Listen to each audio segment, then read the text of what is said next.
when it's showing. I can see you. All right. So welcome everybody. Today's topic has a really intimidating title. It's so funny. I know the first time I heard the phrase engineered environments, it just sounded like a much more complicated idea for supporting our kids to communicate than anything I was familiar with up until that point. But so let's just take a second to think about what it means to engineer something, because for any of us who study the liberal arts, we might think that engineering is very complicated, but really all it means is designing, right? Taking the time from the very beginning to design or create what we need so that we can get a specific job done. So that's really what today's webinar is all about. We've been learning how to design a child's communication system, how to know whether our son or daughter or student's communication system has all the elements that it needs in order to be an effective one. We've been learning how to model it. We've been learning how to target using different language. And now all we're really doing today is talking about the other things that we can think about in order to help us be more effective in terms of the environment, the classroom, the living room, the what we can do in terms of our physical environment and what we can do as partners communicating with our kids, and what we can do in specific activities. Just taking the time to design ahead of time how we can be the most effective. When we look at the kind of 5 steps framework that we've used as kind of the overall framework for this series. This is very much a webinar about teaching strategies, and so this is a webinar for all of us as teachers, as parents, as family members, as friends, in terms of things we can do to be more effective.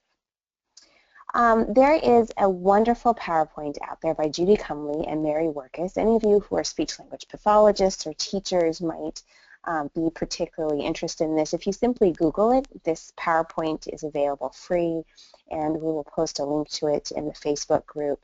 It's called Creating Communication Environments, and I've put the kind of the cover slide here to make it easier to be able to find it. What Judy and Mary talk about in this PowerPoint is that there's really kind of 3 major changes that we need to make in our communication environment in order to be more effective, in order to create a communication environment, right? Because our standard environments, our standard classrooms, our standard homes are really designed for us to be effective while speaking to each other. So when we're trying to support our students or a family member to use a visual communication system, there's some changes we can make that will just better accommodate that, just as we might make changes if they had a visual disability or hearing disability. There are changes we can make that will better accommodate a communication disability.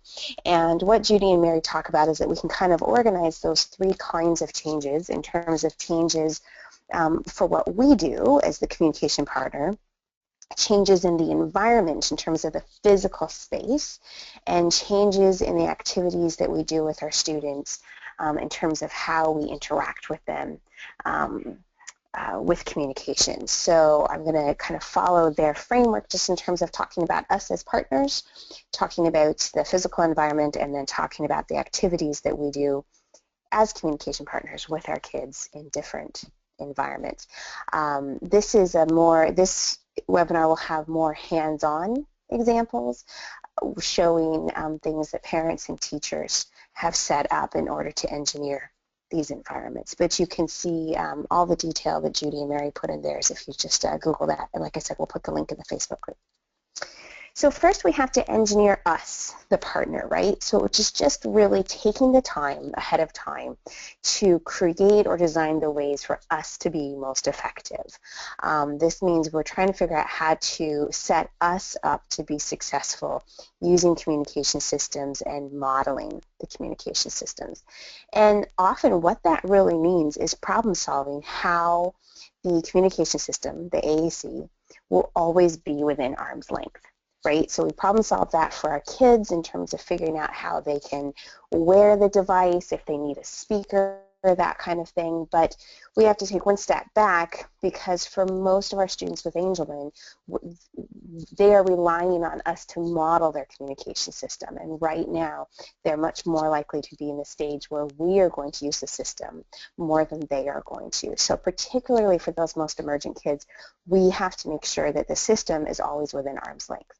Or what we all run into is we think of something that we want to say, we think of how we can model it, and by the time we've grabbed the iPad and swiped the home screen and opened the app, or walked across the room to where their pod book is and grabbed the pod and started to say something, we've often already lost the moment that we were hoping to capture. For a lot of us, what that means is coming up with paper-based backups, because what we so often find is if a communication system has been prescribed to a student, it's on their iPad and they're wearing it, it's very difficult for the people around them to model. So long as we only have one copy of their AAC, it's much, much harder to model. And we find that as our kids really start to own their communication system and really start to think of it as their voice, they're often far less excited about handing their voice over to other people to use with them. So there's just a whole bunch of reasons why we need multiple copies of their communication system, and that might mean having multiple iPads with the communication system. It might mean having paper-based backups such as this one. So this is just, this was actually made by Shalane Nielsen, and what she did was took screenshots of the different vocabulary of the homepage as well as the key folders so that we could simply flip to it and have a simple model. I find that for so many of us as communication partners, if we have a paper-based version to model with, we're often much more likely to model more. We can do things like using a highlighter to highlight the symbols that we want to make sure we use.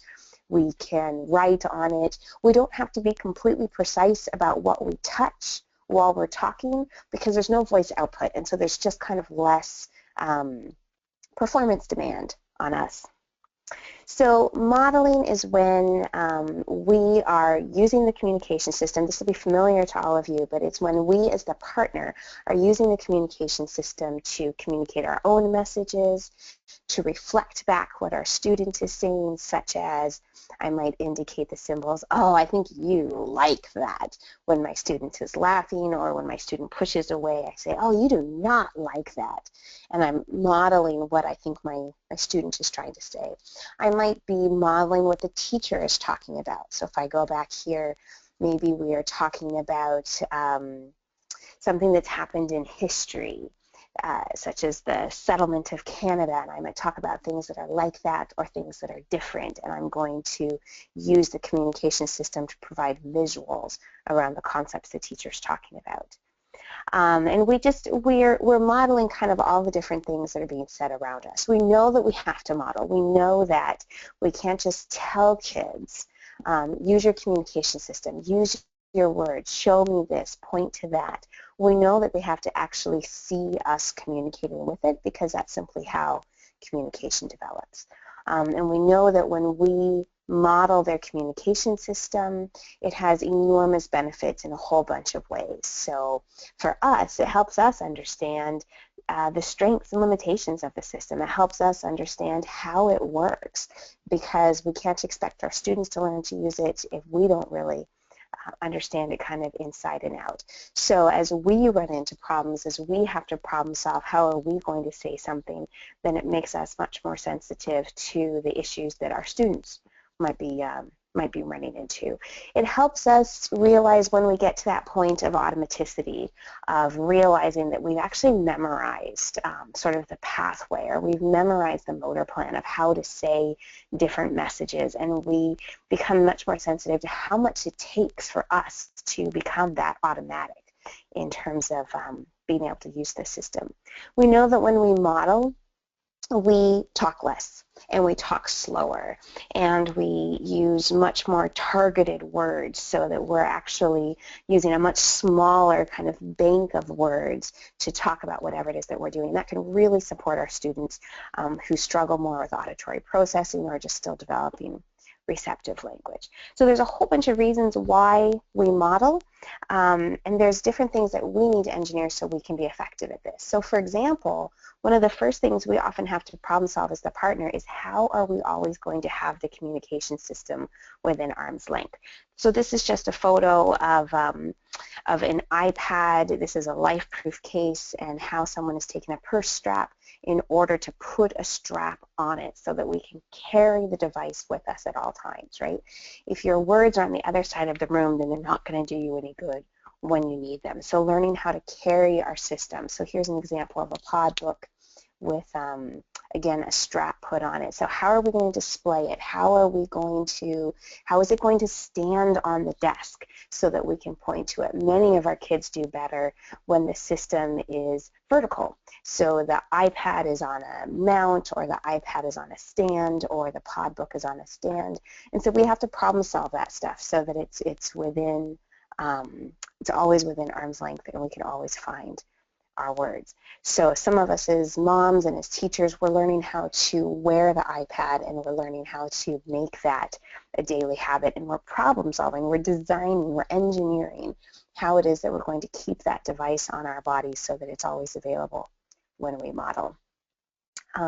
This is a mom in Texas, Yvonne, who, what you'll see here, which I just loved, is when they transitioned to digital pod from the pod book, she had to figure out how she was going to wear both, right? So this is a mom whose commitment to communication is just so profound that she's figuring out how to wear both at all times. As we're communicating with our students, we really have to start differentiating between when we're communicating with them and when we're providing instructions. I keep having these conversations with school teams where they say, where in the pod book will I find things like sit crisscross applesauce and sit quietly and turn on your listening ears?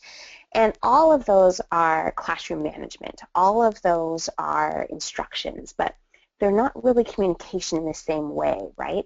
So the communication system, it's not a visual schedule. It's not a tool for classroom management. There's a whole bunch of ways that we can provide visual supports to our students to help them behave appropriately in the classroom and to be able to predict what's coming and to be able to participate in each of the activities. But we really, at our own peril, use their communication system to boss them around, because our ultimate goal is that kids will adopt that pod book or that iPad application or that device as their own voice.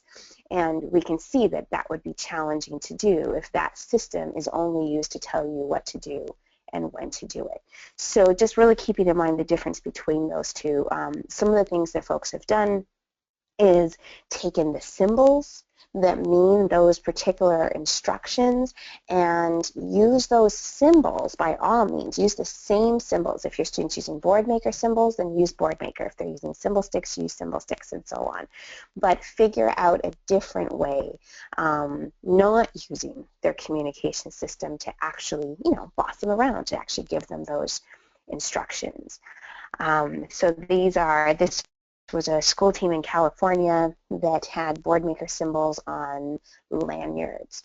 And you'll find we have to problem solve how we're going to use these visuals. Some people do much better with a single display page that they can point to, maybe a display that's on a clipboard as opposed to on a lanyard, especially if it's with keys and it jingles. That might actually be distracting. But just problem solve that. So when we talk about engineering the environment, this is the kind of thing we're talking about, is planning and problem solving, implementing an idea, evaluating if it works, and then going back and figuring out if we need to improve what we're doing. How we create that communication environment means we also need to make changes to the environment, so changes in the classroom. So how is the space, the physical space that we're in, how is it setting us up to be successful? How is it setting us up to be successful modeling, and how is it setting our students up? And there's kind of two things we have to think about. Can we always reach our communication system so that we can model it? And have we kind of taken the time to predict what words we need in which spaces? And we'll get into that a little bit more. So again, having a paper-based system that we can carry around gives us something to model if our student is wearing the iPad, or if the iPad battery is dead, or if we're going somewhere where, like the bathroom, where there's going to be water spraying around. There's a bunch of different reasons why we might want a light tech backup.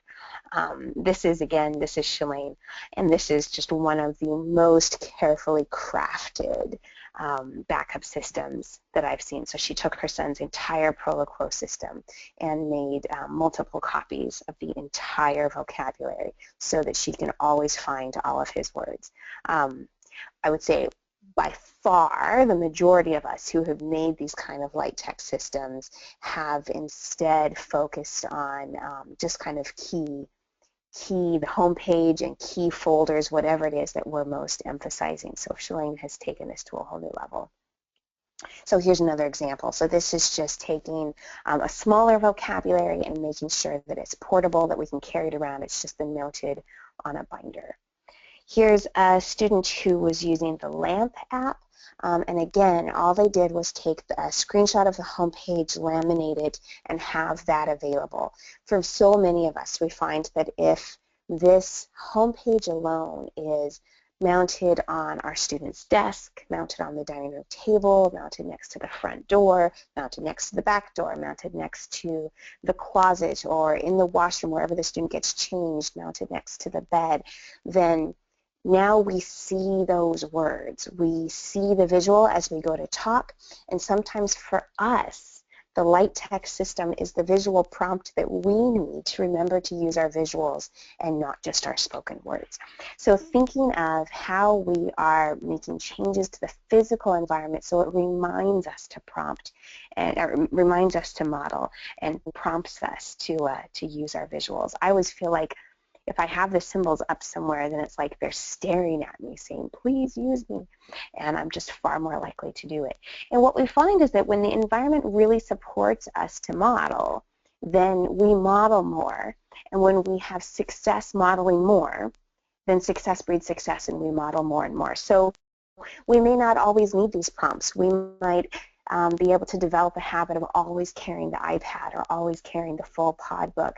But in the beginning, just getting those visuals up all over the place might be the first step we need to be able to always have our symbols available.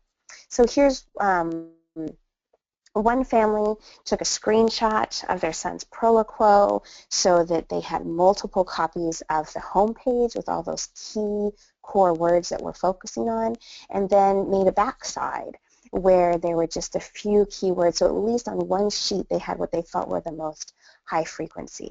So you can see the core words on the front side, and on the back side, the key foods, the key people, the key fun activities, key places, and a few key messages that they felt were most essential for their student.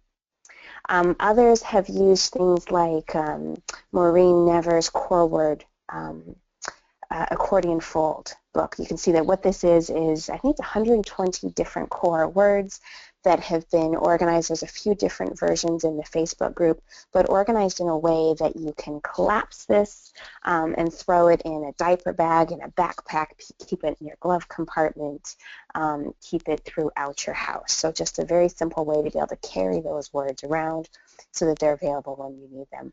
And what's really nice with the accordion fold is you can show just, 12 words at a time by how you hold this display up. So there's just multiple options, and when we talk about engineering the environment, we're just trying to find whatever environment makes us the most effective.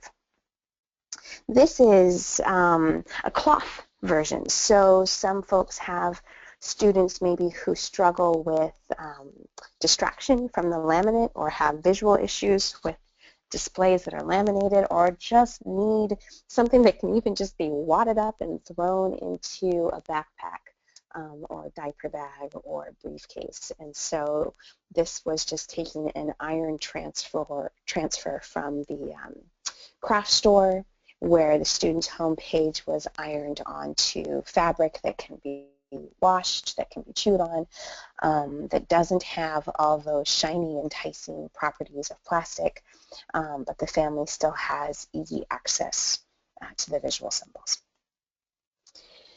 So sometimes, whenever possible, we're going to use the student's full system, but sometimes we're going to find that the way that we're most effective, the way we can engineer ourselves to kind of be the most effective modeling is to predict ahead of time the words we need in certain places and just get those words in those places. And I'll show you some examples of that. Whenever possible, we want to use the student's full system. But, for example, there's times when here's a student's homepage, and now here's a food page that the family has mounted on the dining room table. And now those words that I can predict that I really need. Here's my student's highest frequency foods, the foods he or she requests the most often, the snack foods, everything else.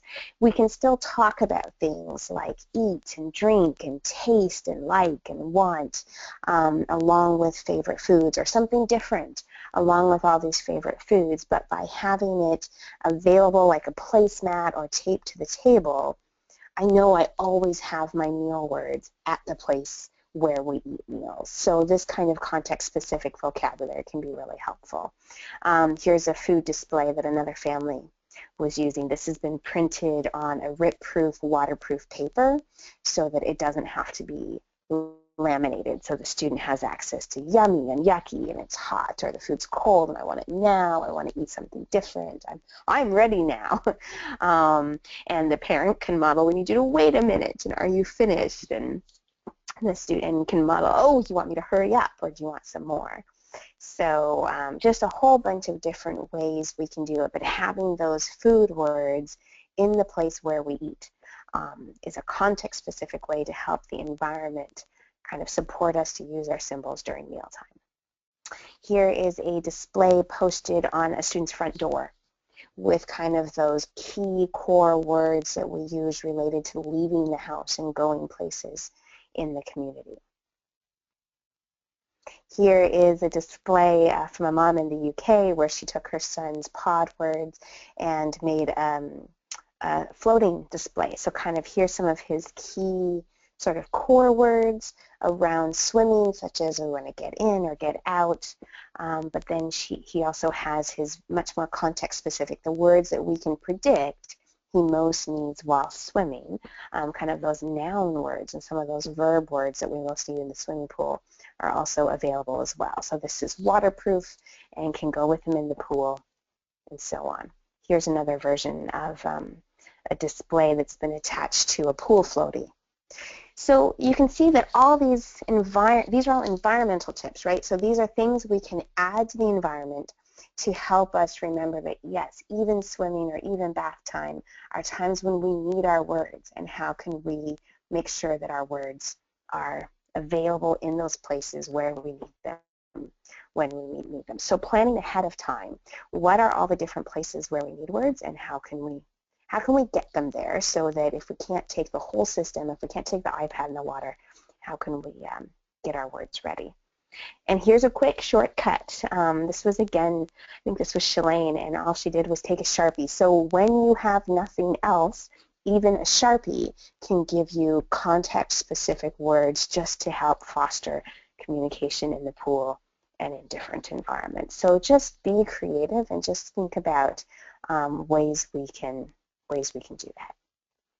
And lastly, there's things we can do to change the environments that we're doing, right? So for example, we talked about how when we model, we find ourselves as partners using a smaller set of words and speaking more slowly.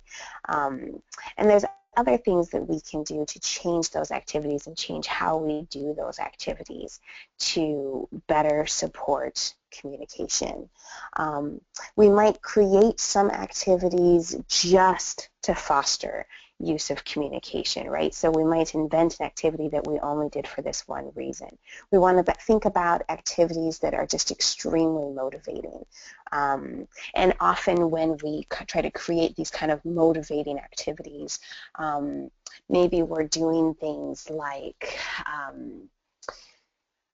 uh, at mealtime, this is probably the most common I see, is at mealtime we're setting the food just slightly out of reach so that the student has to reach for it or vocalize or communicate or use their communication system, and gives us that opportunity to say, oh, you want some more, let me reach that for you, and be able to model the language.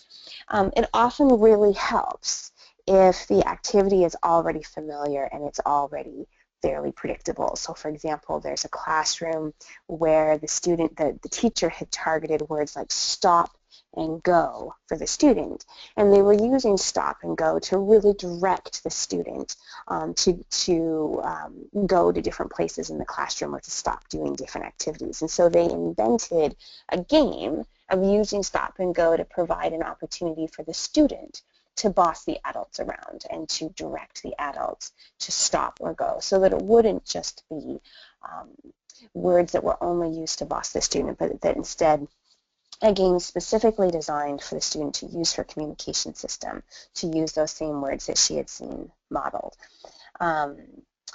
While we're doing these partner interactions, we're just going to use the communication system as much as we can, and we're going to provide as much wait time as possible. We know our students with Angelman need extra time to, many of them need extra time to process the language being used around them so that they can produce a response. They need extra time to plan how those words that are in their head are going to make it from their brain to the hand that they need to be able to tell us whatever the words are that they're thinking of. So many of our students have an intent in their head, but the time it takes to organize their body to respond is where they really need that wait time.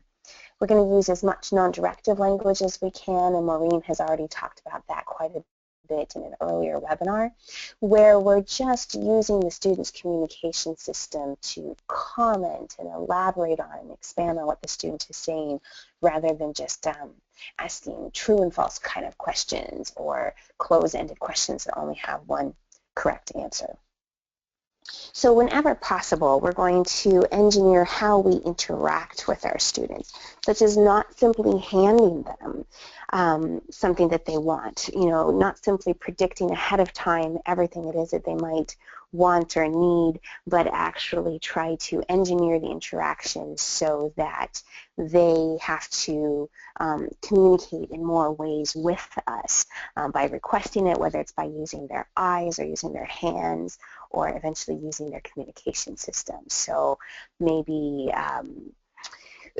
as we're about to sit down and draw, we don't put the pencils out right away, and we wait to see if our student looks around and starts to look in her desk to see where her pencils or where her crayons are for the drawing activity, and then we can model how she might ask for those crayons and play dumb about it, right? But just make it fun. Interrupting an activity such as we know that the next thing we have to do is put our boots on, but we're going to remove those so that our student has to ask for them. These are all just different strategies that help us engineer our interactions so we have more opportunities to model, and so our student has more opportunities to communicate with us about what it is that needs to come next. And often what these kind of strategies do is actually help our student initiate more, right? So instead of us predicting everything, the student actually gets a chance to start realizing that we've made a mistake, that we haven't provided something, that we've handed them the wrong item, or that something's out of reach and we haven't realized to give it to them. And what we're doing is trying to create an opportunity for our student to ask for these things, to initiate it, to correct us when we're wrong, and to really learn how to direct the support that they're going to need over time. And then I think it's really important to think about how we're going to engineer our classroom activities. So for example, I was just with a school team that was putting a great deal of effort into creating specific displays for every single activity. So the students were studying Pioneer Society, and this classroom was putting a great deal of energy into programming the student system to be able to have all the vocabulary needed for Pioneer Society. But then they were moving straight from that to science, where they now needed a whole bunch of new vocabulary, and then moving straight from that to math, where they needed a whole bunch of new vocabulary, and then moving from there to music, and so on. So you guys have all been there. And know exactly what I'm talking about, that when we try to provide every single word for every unit at school, that part can actually get very difficult. So what I suggest to school teams is to really identify what's the concept development that you want to focus on. And now think about, for that concept development, what's the language that you need to be able to engage with those concepts. For example, we were looking at a math curriculum for a student, and the team had been working on getting the student to identify the numbers 1 through 10. But if we really looked at the foundational concepts that that student needed to be able to use this math curriculum, it was things like more and less. It was things like first and then, or first and last, or same and different, and being able to recognize that two things are the same or that two things are different from each other, and being able to describe how we know that they're different. So once we've kind of identified, well, those are really the concepts that we're getting at here, right, to be able to compare and contrast, well, now we can start thinking, what's the language that we need to be able to engage with this concept? And now we can extend that throughout all the different units. So if we're thinking about supporting the student to be able to really recognize and communicate that he can tell that this is like this, but it's not like that, it's different from that, then you can see right there we have core words that we've already learned to focus on during this system, so during this series. So words like, not like, different are all kinds of words that students can use while engaging in the curriculum. We can talk about how these two things are like that because they're both big or they're both small. These two letters are like each other because they both have a circle. So the letter D and the letter G both have a circle, but then they're different in terms of how they have other parts that come off of them. We can talk about how Pioneer Society is like today in these ways, but different from today in other ways. And we can talk about how these rocks are like these rocks, and how these numbers or these amounts or these volumes are like these. So there was a classroom about to study states of matter, so solids, liquids, and gases. Well, if our concept development, if our concept focus was already like this, like and not like, or like and different, like this or different, same and different, then we can take that same focus on language around same and different and apply it now to studying solids. And we can take that same concept development about like this and different and apply it to studying rocks. And we can take that same concept and apply it to studying math. So what we're actually doing is engineering our communication environment so that we're not looking at every subject across the day, every topic that students are going to study as being a completely different unit, but instead going, what's the language that we need to be able to participate in all of these, that we need to start modeling for the student to use to help him understand the concepts that we're studying, as well as what's the language that really allows the student to show us that he understands the concepts we're talking about. So for example, one of these students was using the app Clicker Communicator, and on his describing words page, you can see he's got words like same and different. He's got lots of opposites, such as big and little, or new and old, hot and cold, long and short. He's got time words, such as first and last, and he's got comparison words like better or worse. So across the school day, if he's studying states of matter, we can talk about how this liquid is the same as this liquid, but different from this solid. We can talk about during Pioneer Society that these things are new and these things are old. We can talk about how this number in math is big and this number is little. And when we're trying to spell a word or describe a topic, we can ask the student, what do you think? Was this good or was this bad? Did we do this better or did we do this worse?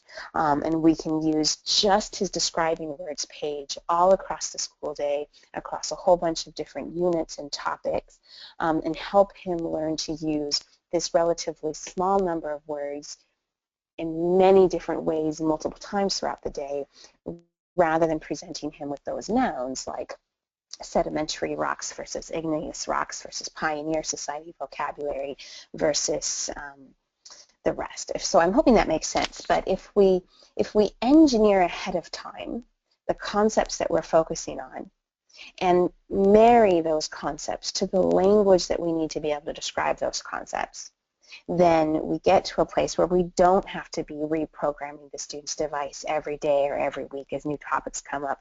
We can instead have real clarity about the language that we're emphasizing. So for example, maybe we're working on time and sequencing. Well, we can work on time and sequencing across the day using just the student's own visual schedule and school schedule and using concepts like first and then.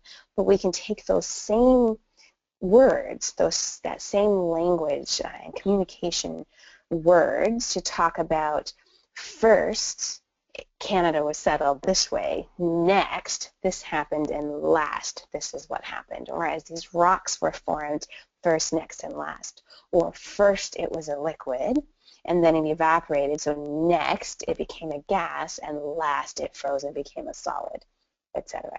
And we can, for students who already really understand that and are expressing their knowledge, we can introduce words like change, right? So can they indicate for us and tell us how we change something to then get a different result. So just engineering, all I'm suggesting is that we just really think about our conceptual goals, kind of our academic goals for the student, and figure out how we can really recycle language across the day. Last, I'm going to show you some photos from a mom named Bethan McCutcheon. She has two boys who have Angelman. Tathan is 10 and Tequin is 12. And we've stayed with this family, and I've honestly never seen another parent put so much planning into engineering the home environment to really support communication. So even just looking at these two pictures of her sons, you can see that they're both wearing their iPad with their communication system. So their words are always within their arm's reach. And before they had that system, they had a different, but if you saw the boys, you saw their words, you saw their voice. And then all throughout her home, she has set up so many different things. So here we've got pictures of the boys at Halloween, as well as short text about different things that they did. So one of the boys dressed up as Dracula for Halloween. We can see a picture of him here that says, I was Dracula for Halloween and I want to suck your blood. So she's predicted those words that she knows boys like to use, those phrases that boys like to use, and she's tried to provide them. What she's really doing here is engineering the environment to supporting the kids to be storytellers, to share their own experiences. She's a teacher, which is why I think she's done this so effectively. She brings very much a teacher's eye to this task of supporting her kids. To be storytellers, to share a narrative, to communicate with other people. She's reinforcing their literacy, but she's also just trying to create a physical environment that supports what she wants to do.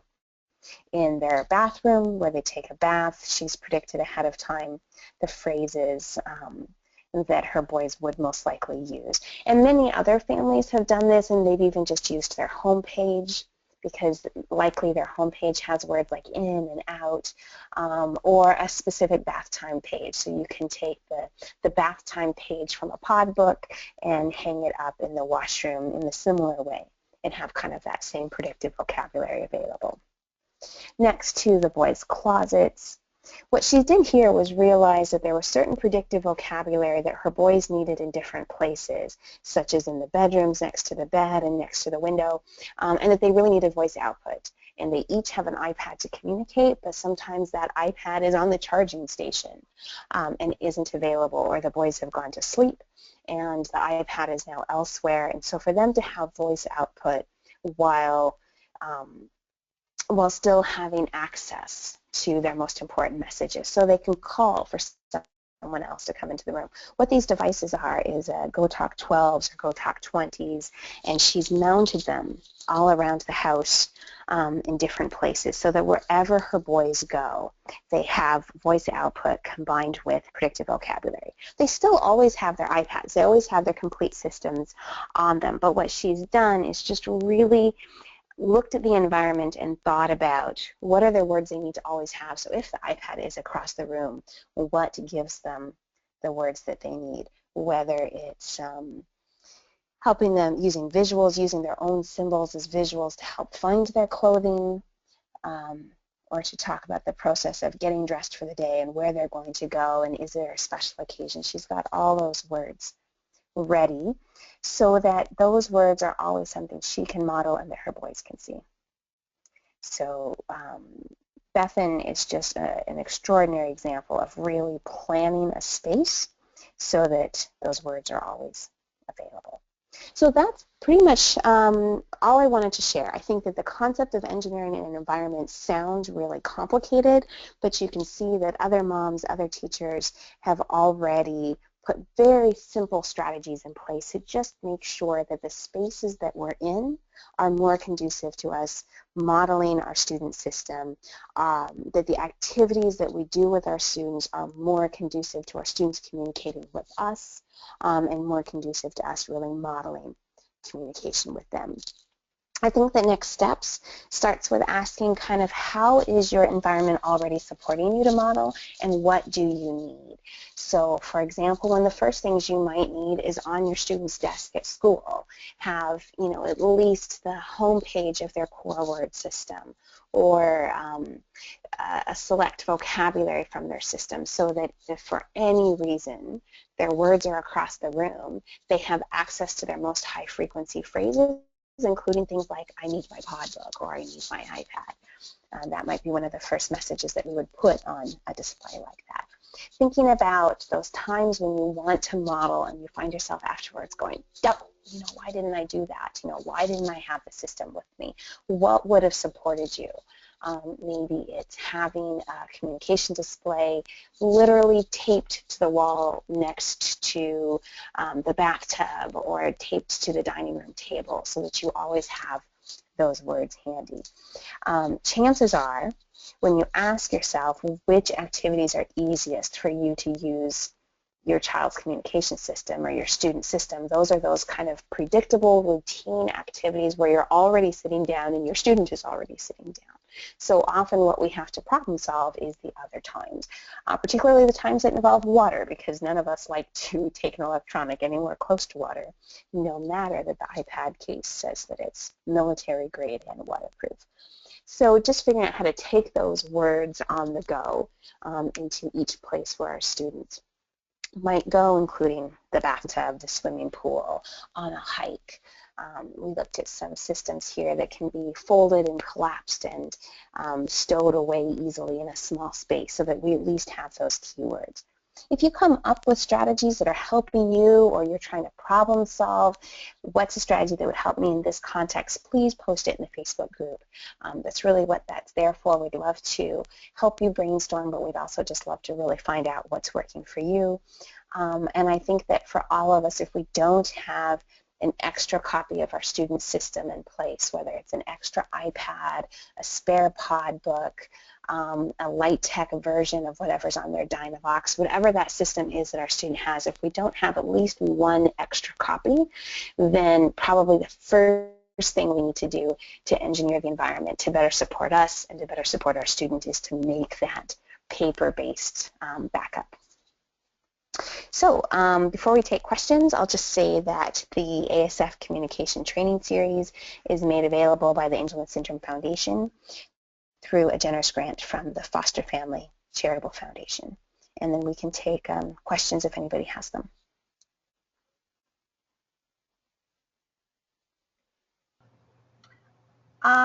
We don't have any questions just yet. I will give anyone some time to think of those and send them in. I don't see any hands raised either. If anyone wants to just ask a question, you can do that. But just to let everyone know, webinar for Thursday, which is Thanksgiving here in the States. We're looking into possibly just posting a webinar for everyone.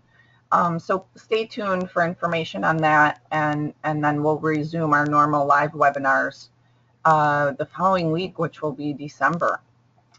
And I'm still not seeing any questions coming in. All right. Well, if anyone has them, you can certainly post them in the Facebook group. Yeah, sounds good. And thank you again, everyone, for joining us today. And we will see you all next week. Have a happy Thanksgiving, and we'll see you in December. Thank you.